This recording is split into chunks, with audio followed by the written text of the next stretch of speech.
Yeah, I mean, we haven't played in Eastern North Carolina in a few years, and having gone to East Carolina, I've always felt comfortable out here. And even though I've never actually been to Hereford, I've been through Hereford, but I've never actually been here. But, something about it, has always made me very comfortable. And I was as soon as I got here. Tell me about the last 6 holes. In the back of your mind, how tight is it? Yeah, I really wasn't doing a whole lot. I was just kind of treading water. I couldn't get a putt to go in. I made a few earlies just to save par. So I was kind of treading water, and those guys were playing solid golf. If either one of them had got another putt or two to go in, we could still be out there, or one of them would have won. So they both played fantastic, and making the birdie after they both made birdie on 16 really gave me a breath of fresh air, and then obviously 17, it was the only good shot I hit on the hole, chipping in. So sometimes you need a little bit of that for it to be the difference. If you had known the first few holes you didn't do so well, like you said, did you ever thought you'd come back with 3 straight birdies to win this thing? Because obviously the day didn't start out well. Yeah, everything had gone so well for the first 3 days that you've got to figure you're going to hit a little bit of a lull somewhere, or at least in my experience. Very rarely do you see a guy just run the tables for 4 days. He's going to have a stretch where, and mine was a little bit longer than I liked. So, coming down the last 3 holes, you have a couple of wedges and a par 5 if you drive the ball well, and I did, or good enough anyway, and was fortunate to pick off those last 3. Tell me about this course compared to others on this course. What makes it difficult? What's good about it? All this stuff. I think we were really fortunate that the wind didn't pick up as much as I'm sure it can here.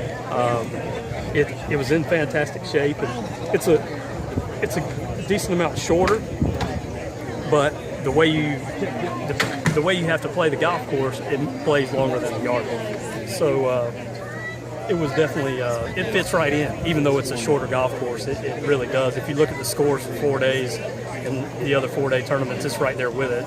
I'm sure a lot of guys coming in saw the scorecard and thought, oh, it's going to be fireworks all week. And I'd say if you look at the scoreboard, it's a pretty reasonable scoring, and that's a testament to the golf course itself and the conditions. And so it's definitely a nice golf course. You say that chip on 17 your best shot of the tournament?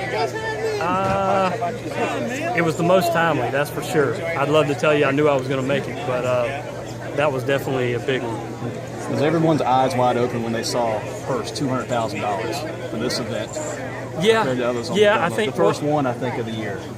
Yeah, well, eGolf, the one thing that is kind of a common theme here lately is that some of the other tours say one thing and don't always follow through, and that's one thing. That's the reason why I've been out here so long and haven't gone to any other tours.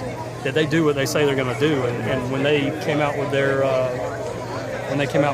information at the beginning of the year, they said they're going to do 4 $200,000 purses. So I don't think a lot of the guys that play golf regularly were surprised. You know what I mean? Because when they say they're going to do something, they do it, and that's why I've been here for so long. A lot of people at the plantation were thinking about last year where there was supposed to be a big crowd, supposed to be a big golf, and it didn't happen. Right. Did Kenny talk to you about that anywhere else here? And what did you do to tell them, hey, we're bringing the guys? Well, I heard the stories, and that's a tough situation. I guess it can happen to anybody, but whether we had 122 or 85 or whatever we had, that $200,000 purse was going to be here. So I think that's going to lend itself to hopefully guys will recognize it, and next year we'll have 156, as full as we can get. I think after they hear about this place and how nice the people were and how good the golf course was, I think there's a very high likelihood that there'll be a large field here next year. A lot of good things, obviously, this weekend. Anything that you would like to see change next year if you come back? I know you'd rather be... Well, I would definitely be, if I'm not on another tour, if I'm not on the Web or the PGA Tour, I'll definitely be here, that's for sure, because I had an absolutely fantastic time and had some great people I stayed with all week that were so generous in putting me up for the week, and I just had a great time, and it couldn't have ended any better for me. Anything else? I'll do it. Thank you.